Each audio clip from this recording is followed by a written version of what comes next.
Hi, I'm Kaylin Henson, and this is my mom, aka my audience member. Good evening.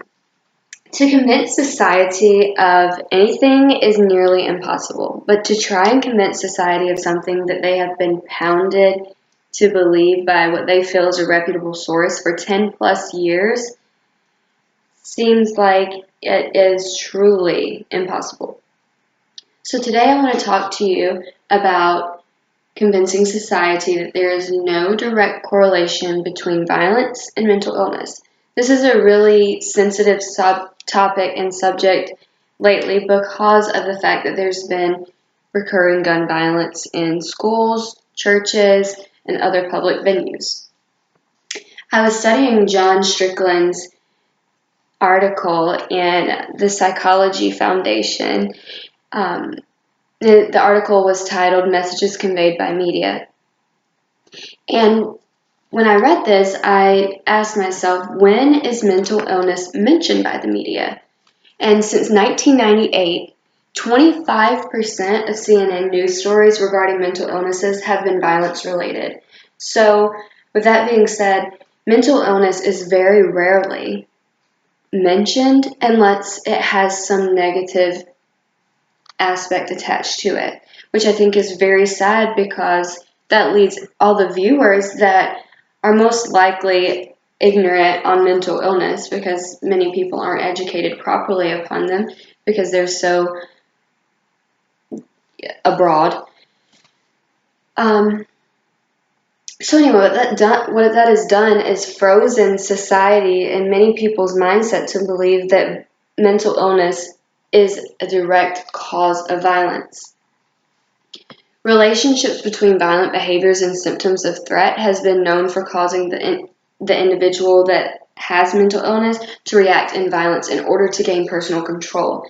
Now, this has very little to do with the fact that this person may be mentally ill. It has more to do with human nature. The current research by John Strickland shows that the mentally ill are 2.5 times more likely to be victims of violence than any other members of society, which is very interesting considering we have been manipulated to believe that mentally ill are victimizing others that do not have a mental illness, and the mentally ill are the only people that are acting in violence, which is not the case. Factors such as poverty, lifestyles that are very wavering, substance use and abuse are involved, and the mentally ill become more prone to responding to their assaulters with violence. But this does not mean that without all of these factors, the mental illness causes violence itself. Another question I asked myself when studying Sandra Strickland, which it was a two-way thing. We had John and Sandra that did a study together, husband and wife. They were both in psychology. I started asking myself when reading her article, who is at risk from violence and the mentally ill? Violent patterns are remarkably similar whether a person suffers from mental illness or not. So if you're violent and you have a previous history of being violent, then it's more than likely going to be a reoccurring thing unless you find treatment and you are properly treating that.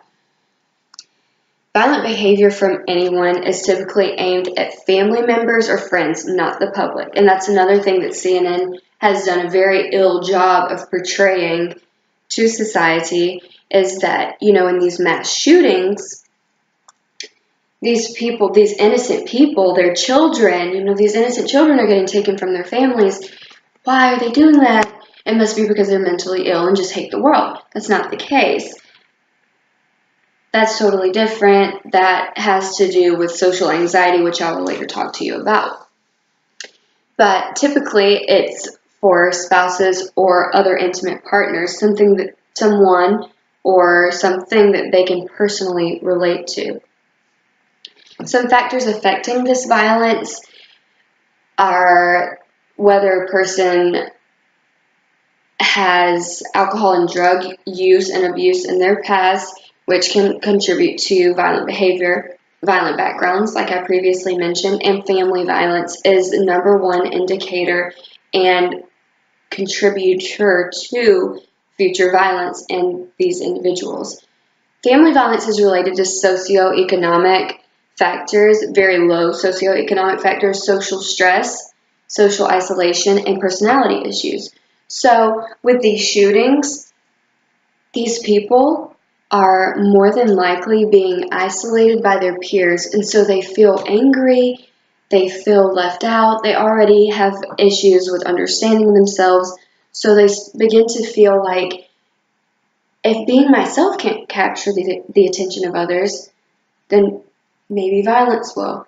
And it's a really sad thing, but I think what we can do as society is unfreeze this very, very ill and wrong idealization in our mind that we have of these mentally ill being violent, and maybe reach out and be understanding and educate ourselves to the fullest potential that we can, instead of being ignorant and believing a news source that has only mentioned mental illness in a negative light.